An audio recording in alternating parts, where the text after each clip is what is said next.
이 시간은 온 세계의 하나님의 자녀들, 예수 그리스도를 나의 구주로 고백하는 수많은 하나님 나라의 백성들이 하늘의 천군 천사와 같이 예배하며 찬양하는 시간인 줄로 압니다. 어둡고 춥고 그런 거리에 나서기가 싫을까 걱정했사오나 변함없는 약속된 남은 자들은 변함없이 이 자리에 와서 아름다운 찬양과 진정을 가지고 이 시간 하나님께 예배 드리게 해주심을 엎드려 감사 또 감사합니다. 우리는 그냥 세상에 태어나고 보니까 조금 정신을 차리고 세계를 둘러보니까 우리는 너무나 참 불행하고 아픈 이 세상살에 던져진 존재인 것을 알게 됐을 때에 누구를 붙잡고 어떻게 살아가야 될지 하나도 몰랐었나이다. 10대에는 반항하고 20대에는 절망하며 그렇게 살아오던 어느 날 문득 하늘에 한 별이 나타나 어느 것에도 비할 길이 없는 형용할 길이 없는 아름다운 별이 하나 나타나 그 별을 보고 이 자리까지 쫓아오게 하셨나이다. 그 별은 우리 주 예수 그리스도의 별, 형용할 길이 없는 아름다운 별. 이미 2000년 전에 동방 박사들을 이끌어 메소포타미아에서 베들레헴까지 이끌어 아기 예수 있는 자리까지 오게 하신 그 별, 신비한 그 별이 우리 손을 잡아 오늘 영화에 예수 그리스도가 태어나신 이 자리에 우리 손을 잡아 끌어오게 하셨나이다.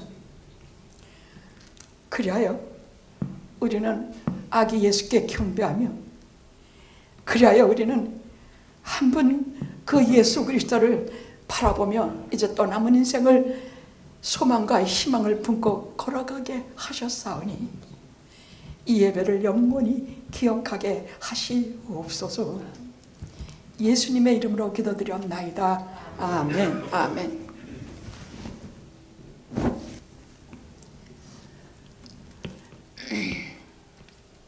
성탄을 축하합니다.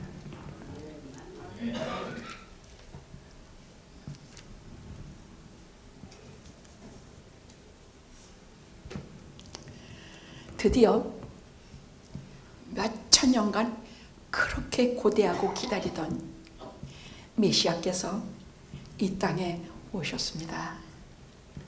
무지무지한 폭력과 싸움과 그런 속에 로마의 무서운 압제 속에서 예수님은 베들레헴에 태어나셨습니다. 그분은 오시자 곧바로 억눌린 자를 풀어주고 눌린 자를 일으켜 세우셨으며 배고픈 자에게 먹거리를 주셨고 병든 자에게 그 병의 고통에서 일어나도록 돌아보아 주셨습니다. 그러나 무엇보다 우리의 구세주로, 죄를 속해 주시는 구세주로 오셨습니다. 근데 왜 나사렛이 아니고 베들레헴일까? 아버지 어머니가 다 나사렛이 고향이시고 예수님도 나사렛을 고향이라고 말씀하셨지 베들레헴을 고향이라고 하신 적은 없습니다. 또 나사렛에서 사셨습니다. 근데 왜 그러냐? 누가복음에 보면 로마의 총독이 세금을 더 징수하려고 모든 사람에게 다 자기 본적으로 돌아가서 호적을 하라 그랬습니다. 그런데 다윗성을 가진 사람, 그것은 베들레헴으로 다 가야 했습니다. 다윗성은 성 가진 사람은 베들레헴이 그 원적지이기 때문입니다. 그러니 그 좁은 마을에 사람이 미어 터져서 만삭인 마리아가 있을 곳이 없었습니다. 근데 문제는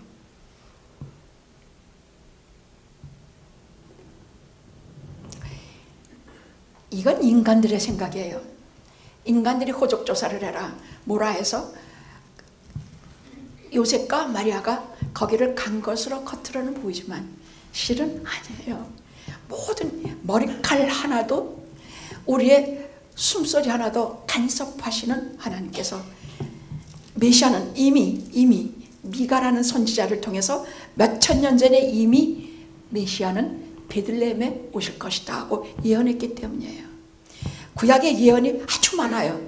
예수 그리스도에 대해서 예언이 많아요. 제가 지난번에 이사야 53장을 아주 대놓고 여러분에게 예언을 했지만 그 외에 예수 그리스도에 대한 예언이 아주 많아요. 근데 미가서에는 오늘 본문 속에 나오죠.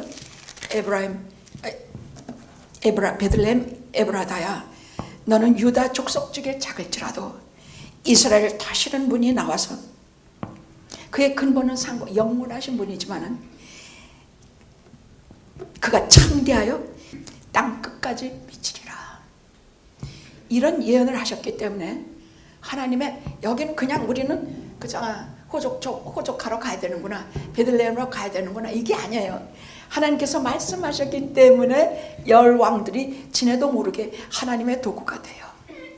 그래서 이런 성경 말씀을 보면 우리 일생에 우리가 예수 믿는 일, 우리가 뭐 결혼하는 일, 우리가 몸이 아픈 일, 무슨 이런 모든 일이 하나님의 섭리하에 일어나심을 아시고 두려워하지 마시기 바랍니다. 왜? 그분이 준비하시기 때문입니다.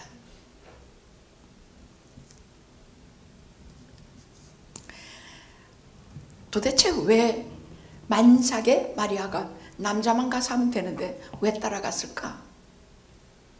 그것은 자기가 호적하러 없어지면 동네 사람이나 주위의 사람, 특히 누가 마리아의 아버지 어머니인지 누가 요셉의 아버지 어머니인지 몰라요. 성경의 기록엔 요셉에 나오긴 합니다만은 예수 그리스도가 잉태되고 태어날 때까지 주위에 아무도 없었어요. 아무도 없었어. 다 외면하고 돌아보지 않냐. 그렇게 철저히 외면을 당할 수가 없어. 그래서 자기가 없으면 마리아가 돌팔매질을 당해서 혹시 어떻게 당할까 싶어서 그 만삭의 부인을 데리고 베들레헴으로, 그게 굉장히 멀어요. 전 나사렛에서 저기 베들레헴까지 유다 예루살렘에서 얼마 멀지 않을까? 한 150km 정도를 그 만삭의 부인을 데리고 요셉이 걸어가니 어떻겠습니까? 가는 길도 고단했겠지만은 도착해 보니까 얼마나 냉정한지 만삭의 부인이 이제 막 다리 차서 아기를 해산해야 되는데 할 데가 없어. 그래서 이 땅에 있을 것이 없어서 마국간으로 돌아갔다고 합니다.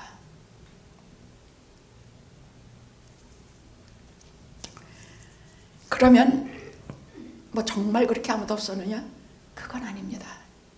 딱 둘의 사람이 예수님 탄생하신 자리에 경배하러 왔습니다. 그것도 천사가 알려줘서 온 것입니다. 그렇게 메시아의 탄생은 조용히 오셨습니다. 누가 제일 처음에 왔느냐? 둘의 사람인데 하나는 한밤에 양을 치던 목자들이었습니다. 베들레헴 근교에서 양을 치던 목자들이 갑자기 환히 빛나며 두려워 말라. 오늘날 다윗의 동네에 너희를 위하여 구주가 났으니 예수 그리스도 주시니라. 가서 강보에 쌓인 아기를 너희가 보리니 그것이 그의 증거니라. 무슨 아기가 나오면은 뭐 세마포에 싸든지 비단에 싸든지 웬만한 가정 같으면 아기를 위해서 가장 좋은 걸 안 쌌겠습니까? 그러나 강보라는 것은 말 그대로 아무것도 아닌 뭐 이렇게 삼대 같은 그런 초라한 그런 강보에 쌓였으니 그것이 너희들에게 표적이라 말씀하실 정도예요. 그렇게 초라하게 오셨다는 얘기야.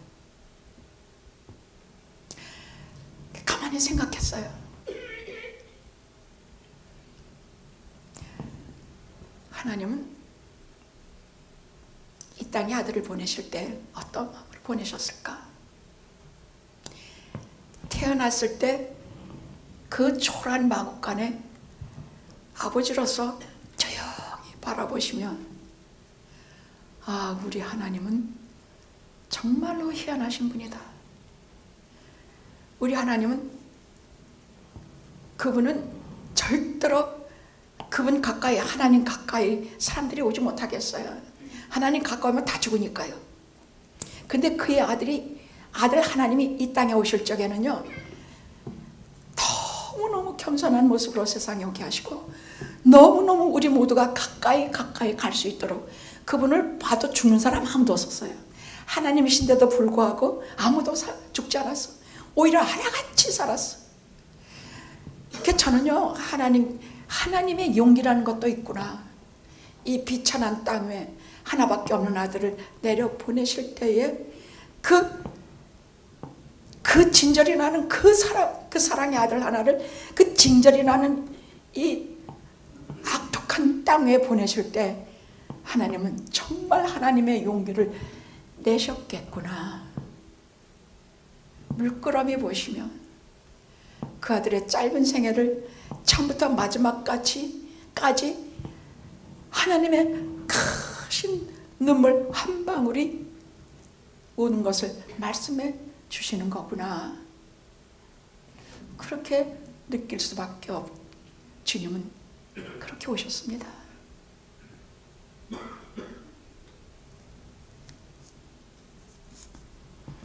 그런데 하늘에서는, 세상에서는 그 꼴이지만 하늘에서는 큰 잔치가 벌어졌어. 큰 잔치가 벌어졌어.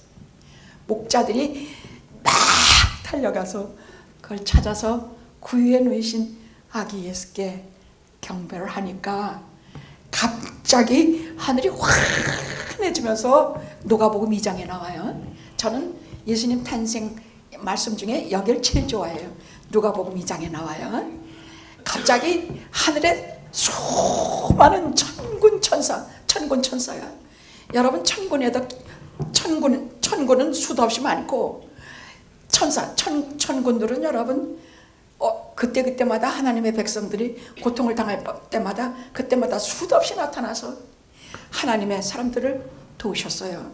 그래서 천사는 지금도 우리가 눈에 안 보이지만은 우리를 급할 때는 돕고, 우리와 함께 하시는 천사들을 이렇게 한번, 천사에 대해서 제가 설계 한번 드리겠습니다.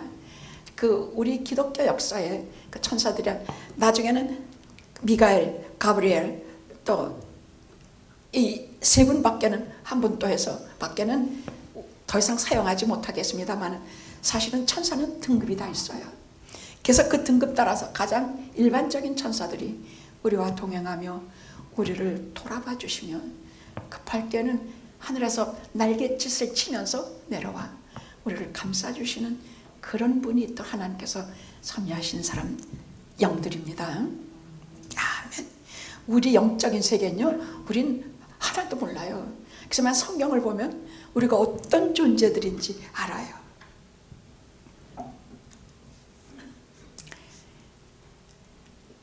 오늘날 뭐라고 찬송하느냐? 오늘 우리처럼, 아까 우리 찬양대 정말 잘해요. 우리 찬양대처럼 큰 소리로 찬양하여 가로되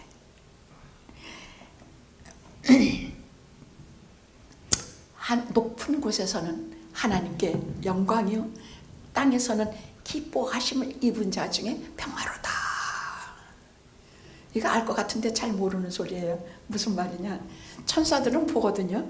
천사들은 이렇게 봐. 그 필립스의 그 영적인 눈으로 본 거에 어떤 짤막한 얘기가 있는가? 큰 천사 하나하고 작은 천사 하나가 은하수를 넘어서 이 우주를 계속 돌아다니고 있는데, 작은 천사가, 큰 천사가 작은 천사에게, 야, 저기 저 우주에 있는 여러 가지 아름다운 별 중에 제일 못나고 작은 저길 좀 특별히 봐라. 거긴 왜요? 별 볼 일 없는데요. 아름다운 별들이 너무 많은데 왜 저 위성을 특별히 봐야 될까요? 저 지구라는 위성을 좀 잘 봐둬라. 왜요? 우리 천사의 눈에는 저렇게 아무것도 아닌데 하나님의 아들 눈에는, 우리의 전능하신 성자 하나님께는 저기가 생명보다 귀중한 것이라고 한다. 그 최고의 자리에 하나님 아들의 외아들의 자리를 정말 다 조개처럼 벗어던지고 말 그대로 낮고 천한 구유통에 아주 그 갈릴리에 나사렛에 베들레헴에 거기에 태어나시고 저기 꼬물거리는 벌레 같은 인간들 때문에 생명까지 지불한 곳이란다. 우리는 도저히 이해 못하겠지만 주님께는 우리의 하나님 아버지 아들 되시는 외아들 성자께서는 저기가 당신 생명보다 더 중요하다고 그런다. 이게 천사들의 얘기예요. 천사들은 다 보여. 천사들이 여러분 천군 천사의 대합창이라고 그랬어. 아이고 좀 들어봤으면 좋겠구만. 천군 천사의 대합창으로 그 천사들의 말은 둘째야. 그 말이 끝나자마자 그 대천사들이 찬양하여 가로되 하나님께는 지극히 높은 곳에서는 하나님께 영광이요 땅에서는 기뻐하심을 입은 자 중에 평화로다. 높은 곳에 계신 하나님께는 왜 영하냐? 이 꾸물거리는 벌레 같은 죄 많은 인간들이 모두 다 깨끗함을 입어 하나님께 영광을 돌릴 것이니 하나님께는 영광이요. 땅에서는 하나님께 죄사함을 주님으로부터 죄사함을 받은 모든 사람들이 하나님과 화목하게 되고 사람과 사람과 화목하게 돼서 땅에는 평화가 찾아와. 그래서 성탄은 하나님께는 영광이요 땅에는 평화. 이것이 성탄이라고 천사들이 증언하는 대합창을 합니다. 와, 저는 이 장면이 제일 황홀해요. 생각만 해도 기뻐요. 이 장면이 아니었던들 하나님 나라에 그렇게 수많은 천군과 천사가 있어서 이 세상을 하나님의 명령대로 움직이며 하늘의 날갯짓을 하며 땅 위에 내려와 사람들에게 영계를 알려주는 일을 우리가 무슨 수로 알았겠습니까?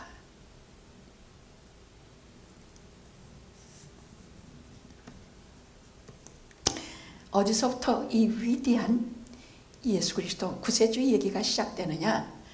냄새나는 가장 초라하고 비참한 자리에서 하나님의 위대한 구원이 시작이 되었다는 것을 잊지 마십시오. 그래서 성탄은 부자와 돈 많은 자와 인간의 세력을 꽉 쥔 자들의 성탄이 아니라 눈먼 자에게, 억눌린 자에게, 포로로 갇힌 자에게, 가난한 자에게, 배고픈 자에게, 이 땅의 모든 가난한 자에게 오신 구세주라는 것을 말씀하고 계시는 것입니다. 만약 그런 주님으로 오시지 않았다면 우리는 그분께 가까이 갈 수 없어요. 너무나 무서우신 하나님으로 오시면 우리는 곁에만 가도 다 죽어요. 그 영광 때문에 죽어요. 그렇게 비천하시고 그렇게 가까이 다가갈 수 있는 몸으로 오시지 않았다면 우리는 아무도 그분에게 가까이 가지 못했을 거예요. 자, 두 번째로 누구 하느냐? 동방 박사들이에요. 우리는 카드에 그려져 있어서 동방 박사들인다 그랬는데 아닙니다. 하나님께서는 이미 전에부터 준비해 두셨어요. 그냥 하루아침에 온 거 아니에요. 뭐냐? 동방이라는 것은 어딘가 하면요, 바벨론, 페르시아, 거기는 세상에서도 천문학으로 유명한 데예요. 근데 성경학자들은 어디로 보느냐? 바벨론으로 봐요. 이 동방 박사들이 어디서 왔느냐? 바벨론에서 왔다고 생각해요. 왜? 느부갓네살이 586년 전에 이 유대 나라에 수많은 아주 유망한 젊은이들을 많이 포로로 데리고 갔어요. 그리고 자기 수도로 데리고 가서 거기서 현명한 그런 학교를 하나 만들어서 거기서 이들에게 종교와 철학, 천문학과 인문학, 첨성학, 기타 이런 모든 우리 인간들이 잘 모르는 이런 별자리에 대해서 많이 가르치게 했는데 그 중에 누가냐? 다니엘도 있었어요. 다니엘은 마고이, 이들을 동방박사들이라 해서 그는 모든 거기에 그 마고이라는 그 말을 성경에 보면 다니엘에도 그렇게 써요. 그래서 이 박사들은 이방인들이지만, 동방 박사들은 이방인이지만 거기에서부터 자격을 넣은 유태인 포로들, 그 현자들의 학교에서 거기서 메시아를 알았어요. 거기서 메시아를 알았는데 거기에 메소포타미아에 이제 그렇게 다니엘의 예언에 보면은 예를 들어 어떤 것이 8번이 지난 이후에 63번이 지난 이후에 이때에 메시아가 오시리라 하는 것을 계산해냈어. 그게 다니엘에 나와요. 몇 장 몇 절에 나오는데 그것을 여러분 굳이 오늘 말씀드리지 않아도 그런 예언이 나옵니다. 이렇게 이런 문년이 63번 지나면 그때에 메시아가 오시리라 하고 딱 긴장하고 있어서 그때가 됐거든. 이 박사들은, 이 동방의 박사들은, 거기에 있는 바벨론에 있는 그 현자들은 천문학과, 지리학과, 철학과 이 모든 것을 다 봤던 그들은 이제 이때인데, 이때 유타 민족에게 메시아가 오신다고 하신 그날이 닥쳐왔는데 오늘일까 내일일까 그냥 하늘을 바라보면서 저들이 그 메시아를 똑같이 기다렸는데 메소포타미아 하늘에 난데없이 밝은 별 하나가 올랐어요. 그거는 이 땅에서 보지 못했던 별이야. 그 별은 지금까지 한 번도 나타나지 않은 별이야. 이 별은 메시아의 별이라 그래서 그 별은 곧 메시아를 상징하는 별이라 그래서 메시아가 오실 때는 한 별이 나타나리라 하시는 것을 기다렸는데 저들이 봤어. 오셨구나. 이 땅에 오셨구나. 이미 들에 있는 목자들이 경배하고 얼마 안 몇 달은 지났을 때예요. 왜? 그들이 그 별을 보고 떠나고 한 석 달 걸리지 않았을까? 저 동방에서부터 걸어서 베들레헴까지 오려면 아마 얼마 걸렸을 것이고, 베들레헴에서 예수님과 같이 아직 거기 머물러 있을 동안에 아기 예수를 찾아왔습니다. 근데 이들은요, 왕이 나시니까, 유태인의 왕이니까 어디로 가느냐? 예루살렘 왕궁으로 갔어요. 왕자가 왕궁에서 태어나지 어디로 왔겠는가 하고 말 그대로 예루살렘 왕궁으로 갔더니 헤롯이 로마의 괴뢰거든요. 괴뢰왕이에요. 헤롯은 반 미친 사람이에요. 자기 어머니도 죽이고 자기 마누라도 몇이나 죽였어. 그 왕이 때문에 반 미치게 같이 돼서 지가 신이다 하고 떠들고 앉았는데, 아니 나중에 세례 요한의 목을 쟁반에 탁 친 사람이 바로 이 헤롯 왕이에요. 이게 뭐 유대 왕이나 그들이 와서 그렇게 찾으니까 막 온 성이 난리가 났어. 깜짝 놀란 거야. 데리고 와라. 그 왕이 어디 났다고 했습니까? 그러니까 막 우린 예루살렘인 줄 알고 왕궁인 줄 알고 왔는데요. 그러니까 막 뭐 예언자 뭐 다들 불러. 그 왕이 어디서 난다 그랬냐? 메시아는요 베들레헴에 나온다 했습니다. 베들레헴아, 너는 작은 거울이 아니다. 거기에서 온 세상을 다스리는 참 목자가 나오리라 하신 예언이 있습니다. 그러니까 그들에게 거기 어딘지 찾으면 내게 알려주시오. 나도 거기 가서 경배하고 나도 아기께 그러겠습니다. 그리고 조용히 추적해서 아기를 죽일 군사들을 옵니다. 그런데 이들은 왕궁에 가는데 예수님이 없어. 자기들이 찾던 메시아가 없어.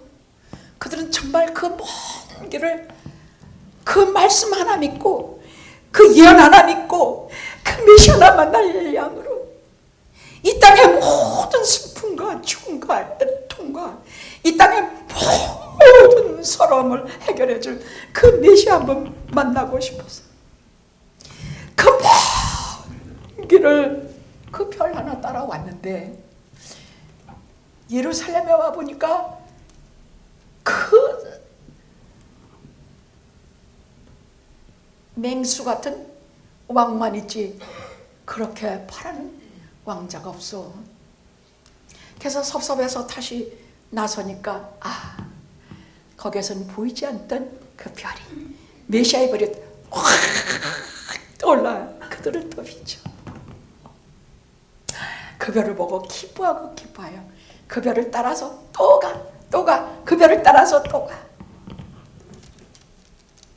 그 별은요, 그냥 인도한 별이 아니라 마치 놀라지 말라.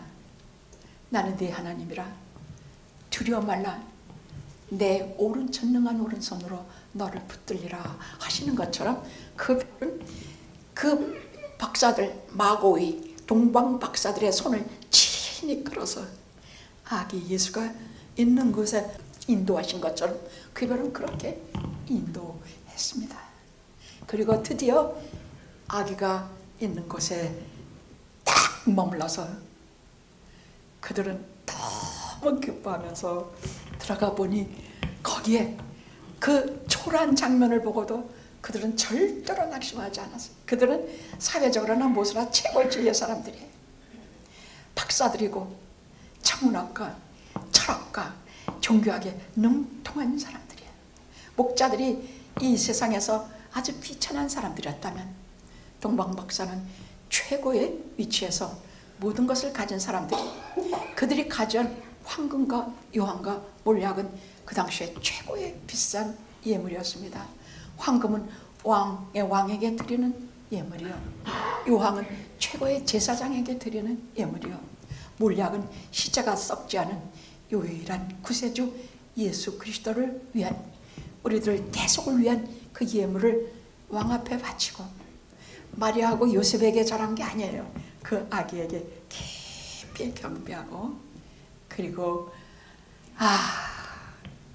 그 먼 길을 걸어서 메시아의 별을 따라서 우리 손을 친히 잡아서 우리가 메시아를 만나고 가는구나. 이게 성경에 기록이 되어 있는 거 아닙니까? 그 우리하고 무슨 상관이에요? 이 메시아의 별이라는 건 신비한 별이에요. 우리도 모르게 메시아의 별을 따라 오늘 이 자리까지 온 거예요. 우리는 뭔지도 모르고 그게 무슨 별인지도 몰라.